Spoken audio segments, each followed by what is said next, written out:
Roger, un médium reconnu de 50 ans, vient d'être assassiné. Des débris de verre jonchent la scène de crime. Et tout laisse croire que le coup fatal lui a été porté avec sa boule de cristal. Étrange. En prédisant l'avenir, Roger s'est-il fait des ennemis? Si oui, pourquoi? Retour sur une affaire où il est dangereux de jouer avec les forces obscures.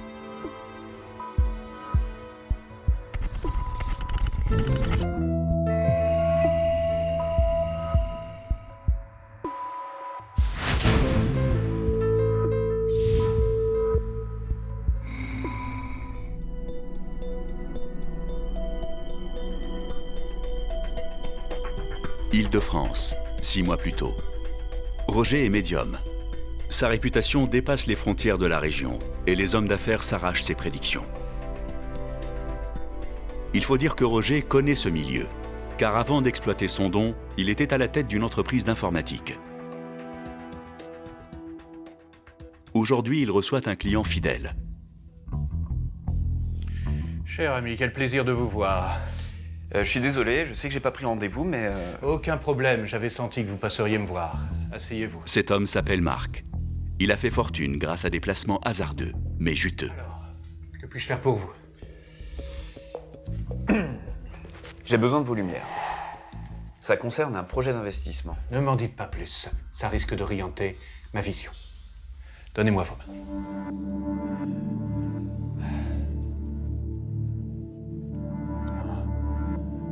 Je vois quelque chose de proche, un lieu d'échange, un espace de troc, un magasin, une grande surface. Oh. Je vois un navire à la dérive, sans cap. Attendez. Je vois une ombre, un sauveur, un capitaine. Le navire atteint son port. Bon, alors, le sauveur, c'est vous. Et le navire? Bricomar. Une surface d'échange de bricolage du côté de Moulins. Leurs comptes sont dans le rouge depuis des mois. Et vous n'osez pas faire une offre? Bah, c'est-à-dire que, avec une bonne coupe dans le personnel, on devrait pouvoir remettre les comptes à flot. Mais, puisque vous me dites que le navire atteint son port... Attention, je peux me tromper. C'est pas une science exacte. Bah, à force avec vous, je commence à me dire que si. Un jour, je me suis laissé convaincre par un ami d'aller consulter Roger. Il s'était contenté de me toucher les mains, de manipuler quelques affaires personnelles. Et lors de notre second rendez-vous, il m'avait dit des choses dont personne ne pouvait être au courant. Alors, j'ai commencé à le voir régulièrement. Et puis, comme mon capital financier ne faisait qu'augmenter, je prenais plus aucune décision sans le consulter. Voilà. Coût de la consultation, 500 €. Le cabinet de voyance de Roger ne connaît pas la crise. Merci encore. C'est moi qui vous remercie. À bientôt, cher ami. À bientôt. Le cabinet compte une seule employée. Maud, s'il vous plaît. Elle s'appelle Maude et elle a 31 ans. Maud, ma jolie Maud, voulez-vous bien déposer ceci à la banque? D'accord, monsieur. Combien de fois je vous ai dit de m'appeler Roger? Je sais. Vous travaillez ici depuis près de 2 ans, je crois. Il serait peut-être temps de laisser tomber les politesses. Au fait, on parle en tchèque. Ah oui, c'est vrai. Je vous dois le mois dernier. Je vais m'en occuper. Non, à la base, je suis coiffeuse de formation. Mais dans le coin, les places étaient tellement chères. Puis, j'avais pas les moyens d'ouvrir mon propre salon, alors voilà. Je suis devenue assistante de Roger. C'était pas facile tous les jours. Puis, je voyais bien qu'il en passait pour moi. Si Maude est mal à l'aise face aux familiarités de son patron, elle a en revanche une confiance aveugle en lui quand il s'agit de lui demander de prédire l'avenir. En fait, ça concerne plutôt mon fiancé. Ah, le fameux Jean. Vous moquez pas, c'est pas facile en ce moment. Comment ça? C'est le magasin où il travaille comme vendeur. Il y a des rumeurs de licenciement. Il a postulé ailleurs, mais c'est beaucoup moins bien payé. Je sais pas quoi lui conseiller. Il travaille où déjà? À Bricomar, une grande surface du côté de Moulins, je sais pas si vous connaissez. Très bien. C'est la société que rachète Monsieur Morand. Ah bon? Et vous avez des infos? Il n'a pas l'intention de virer les gens, quoi. C'est vrai? Oui. Ils n'ont absolument pas l'intention de virer du personnel. Ça sert à rien que votre ami démissionne. Vous pouvez pas savoir ce que ça me rassure. Mon fiancé avait insisté pour qu'on s'achète un appartement. Résultat, on avait un énorme emprunt sur le dos et avec nos petits salaires, on avait du mal à joindre les deux bouts. Alors s'il changeait de travail pour gagner encore moins, c'était catastrophique. N'empêche que j'ai eu de la chance avec Roger. Parce que rien ne l'obligeait à divulguer les secrets de son client. Alors, ouais. Ça m'a beaucoup touchée. Côté vie privée, Roger est marié avec Viviane. Elle aussi pratique les arts divinatoires, mais elle n'en fait pas commerce.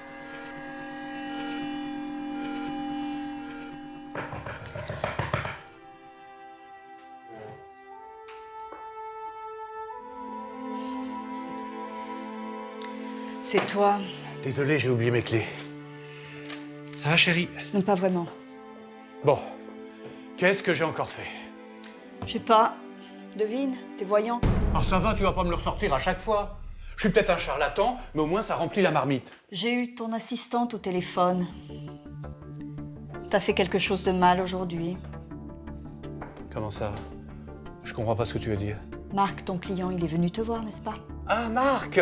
Oui, il voulait des conseils sur le rachat d'une société. J'étais au courant, j'avais le mot de passe de sa boîte mail.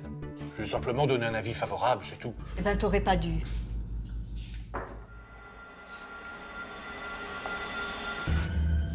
Tu sais, Roger, à force de jouer à Dieu, un jour, ça te retombera dessus. Oh, toi et tes intuitions. Je dirais pas que je possède un don, mais c'est vrai que j'arrive à sentir les choses. La cartomancie, ça me vient de ma mère. Pour moi, c'était un passe-temps, mais Roger, il a très vite senti le bon filon. Alors, quand sa société informatique a fait faillite, il a décidé de se lancer dans la voyance. En fait, il se contentait de pirater ce qu'il pouvait. Les adresses mail, les conversations téléphoniques. En fait, il se servait de toutes ces données personnelles pour embobiner ses clients. 3 semaines plus tard, le magasin Bricomar licencie un tiers du personnel et le fiancé de Maude n'est pas épargné. C'est une catastrophe pour la jeune femme qui avait fait confiance au médium. Maude, je suis désolé, regardez, j'ai 2 rendez-vous à la même heure cet après-midi.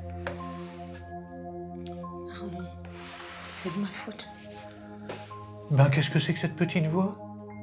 C'est Jean. Il a été licencié. Quoi? La nouvelle est tombée hier soir.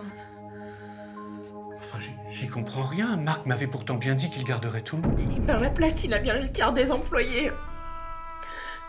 Qu'est-ce qu'on va devenir?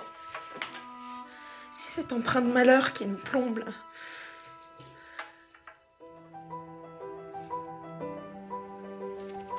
Tenez, Qu'est-ce que c'est? une avance. Mais ça représente 6 mois de salaire. Ça vous permettra de voir venir. Je sais pas comment vous remercier. Jean m'en voulait tellement de l'avoir mal conseillé.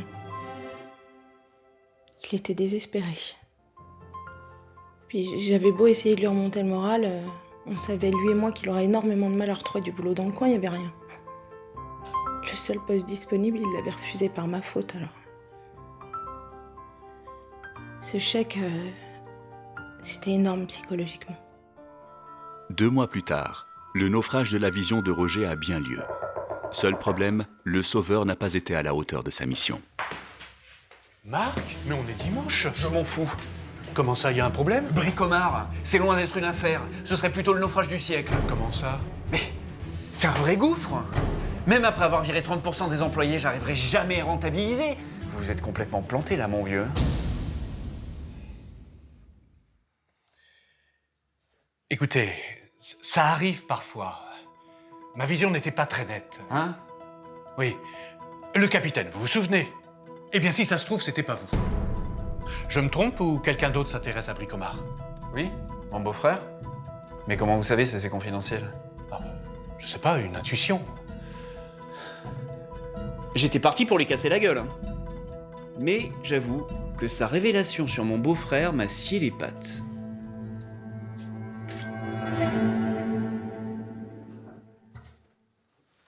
Qu'est-ce que ça veut dire? C'est pas bon? Ah si, c'est très bien. C'est la carte de la séparation. Ah, ça peut signifier un nouveau départ, la perte d'un poids, Bricomart? par exemple. Ah, ça aussi, c'est très bien. La carte de la chance, la bonne fortune. Ah bon? Ah, seulement, il faudra revenir en arrière. Loin. Sans doute là où vous avez commencé.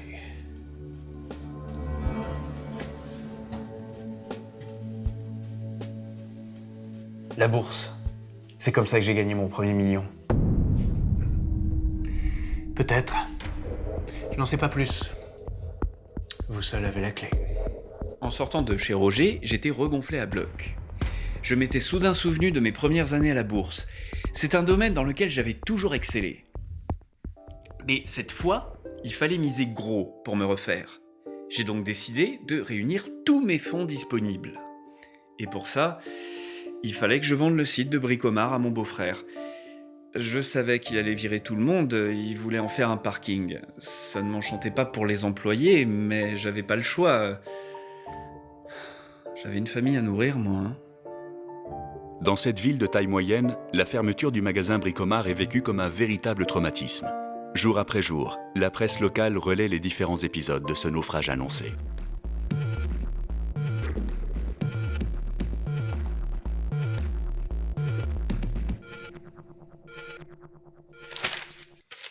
Ça, tu peux être fier de toi.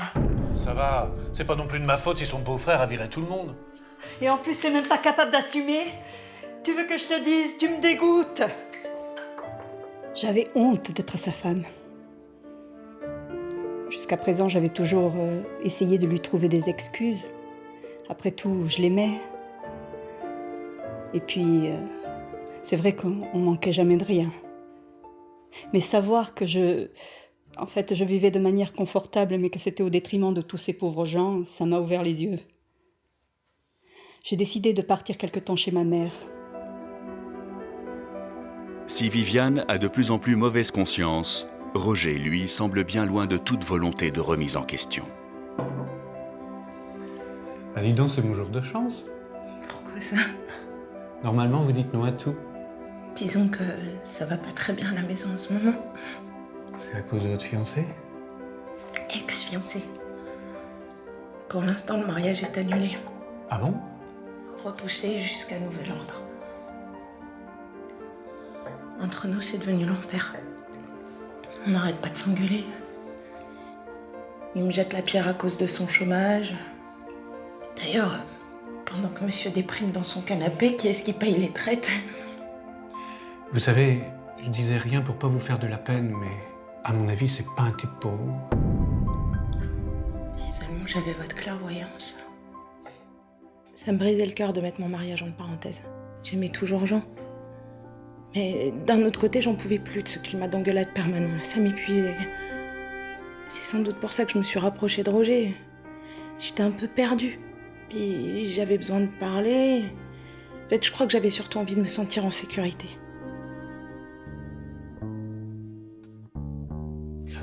Et il ne faut pas être médium pour comprendre que pour Roger, c'est le moment de sortir le grand jeu. Vous êtes sûr que je peux entrer? Je veux pas faire d'ennui à votre femme, moi. Mais non, elle est chez sa mère jusqu'à samedi. Ah oui, mais quand même. Allez!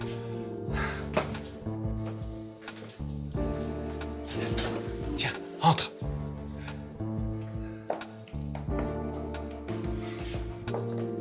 Je vais quand même pas boire cette bouteille de champagne tout seul.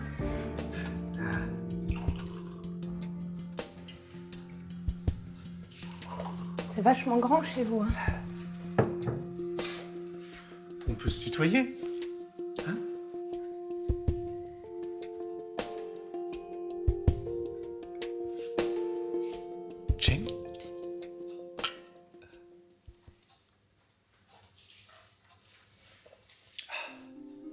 Tu sais, ça me fait vraiment plaisir que tu aies accepté de venir. Depuis que tu travailles au cabinet, j'arrête pas de penser à toi. J'ai beau être marié, je peux pas m'en empêcher. Oh, dis donc, il y en a encore une ici de bol de cristal. Oui, je fais collection, mais c'est purement décoratif. C'est vachement lourde, hein. Et c'est très fragile. Ça doit être tellement pratique de pouvoir lire l'avenir quand même. Tu sais, l'instant présent, c'est pas mal aussi.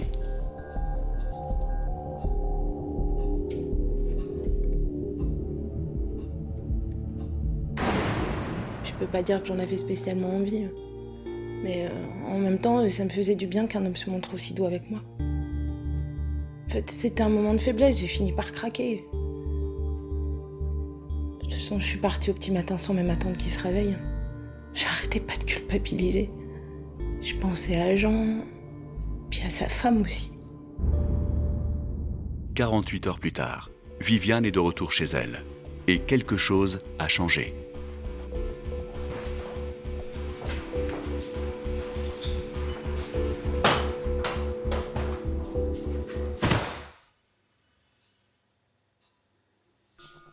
Je sentais la présence d'une femme. Il fallait que j'en aie le cœur net. Mon intuition était vraiment trop forte.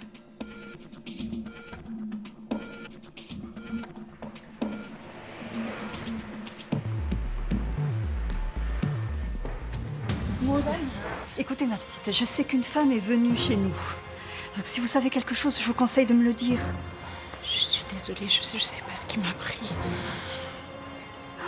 Parce que c'était vous. Oui, mais je voulais pas qu'on couche ensemble, je vous jure. C'est lui qui a insisté, et puis tout est allé si vite que... Viviane, je suis désolée, je dois partir.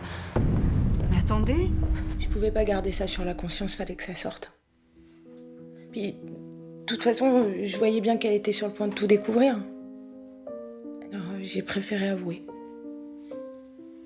Puis, au moins, j'étais en paix avec moi-même. Et ce soir-là, Roger va manquer d'intuition pour appréhender la situation. Tu viens d'arriver? Je croyais que tu devais rentrer ce matin. Oui, mais comme tu le vois, j'ai pas jugé bon de défaire ma valise. Pourquoi? Parce que je m'en vais, voilà. Qu'est-ce qui te prend? Tu peux pas faire ça? Moi aussi, je vais le faire. Me tromper avec ton assistante. Je sais même pas comment tu peux te regarder encore dans la glace. Je t'ai jamais trompé. Je t'aime, tu le sais bien. Oui, ça suffit comme ça les mensonges. Pour une fois dans ta vie, comporte-toi comme un homme et assume.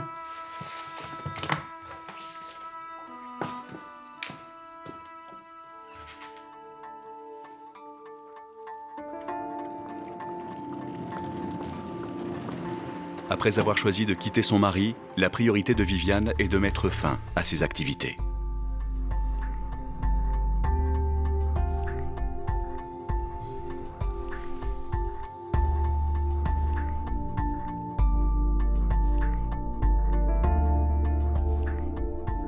Bonjour, je cherche à joindre Marc Morand, s'il vous plaît.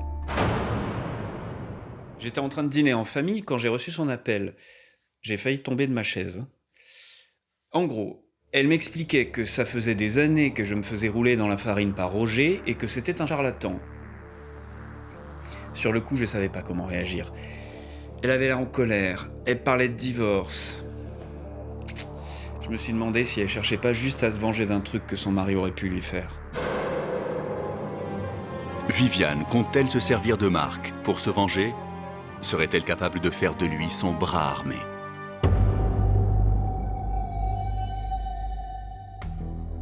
Le lendemain, au cabinet, un quiproquo va venir faire la lumière sur la personnalité du voyant.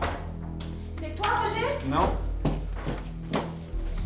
Mais si vous pouviez me dire où le trouver, ça m'arrangerait. J'ai quelques questions à lui poser à votre patron. Bah, vous avez qu'à repasser un autre jour. Oh, qu'est-ce que c'est que ce ton? Excusez-moi, mais j'ai pas de leçon de politesse à recevoir d'un menteur. Je demande pardon. Vous aviez promis à Roger de virer personne chez Bricomart. C'est lui-même qui me l'a dit. Écoutez, il y a bien un menteur ici, mais ce n'est certainement pas moi. Je suis peut-être pas fier d'avoir liquidé cette boîte, mais j'ai toujours été clair.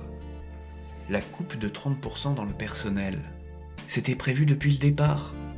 Et Roger le savait parfaitement. Vraiment? Oui. Et visiblement, vous n'êtes pas la première à qui il raconte des cracks. J'avais toujours pas la preuve qu'il m'escroquait, mais j'étais sûr d'une chose, il mentait comme il respirait. Et à sa propre assistante en plus. Donc j'ai préféré prendre mes distances. J'ai annulé tous mes rendez-vous. Je me méfiais trop.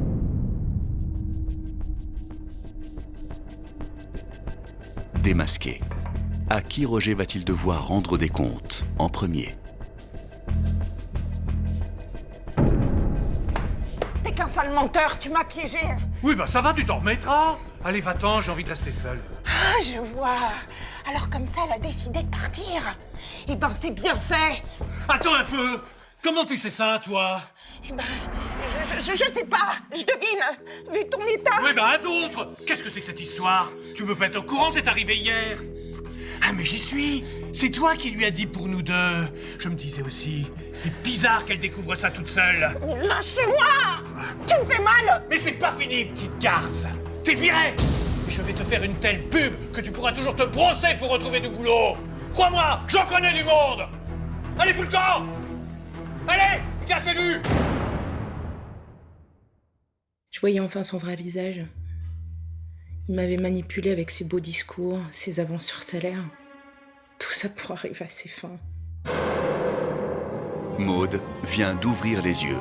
Elle a compris qu'elle a été manipulée. Comment va-t-elle réagir?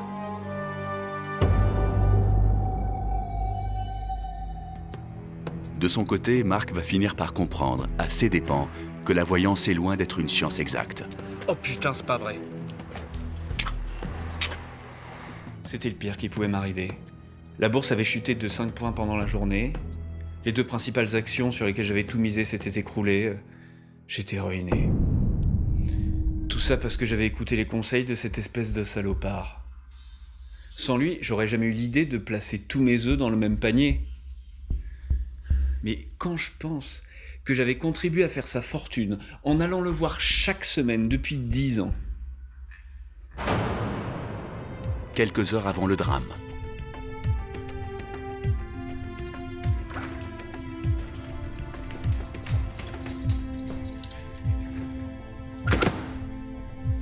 Chérie, t'es revenue? Non, je viens juste te rendre les clés. Non, je t'en supplie, reste. C'est chez toi ici. Non, plus maintenant. Ce que t'as fait, c'est trop grave. Mais je t'aime, j'ai jamais aimé que toi. Écoute, si tu veux, j'arrête tout. Le cabinet, la voyance, je ferai n'importe quoi. Garde au moins ça. On peut juste se contenter de faire une pause. Allez! S'il te plaît, ça mérite d'y réfléchir. Je sais pas.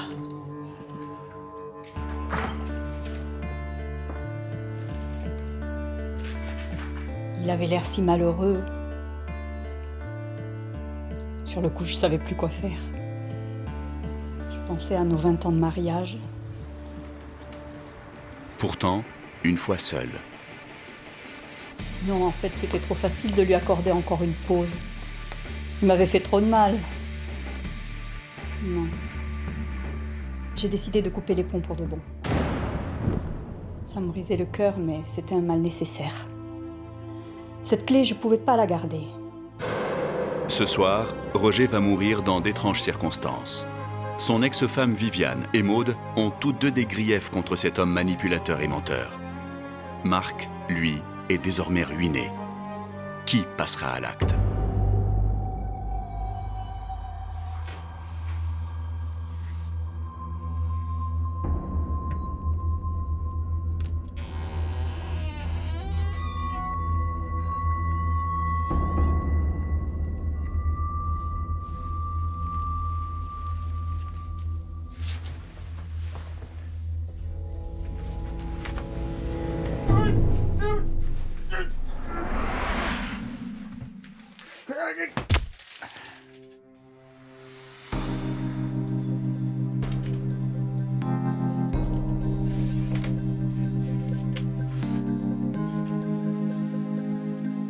J'étais ruiné à cause de ces bons conseils.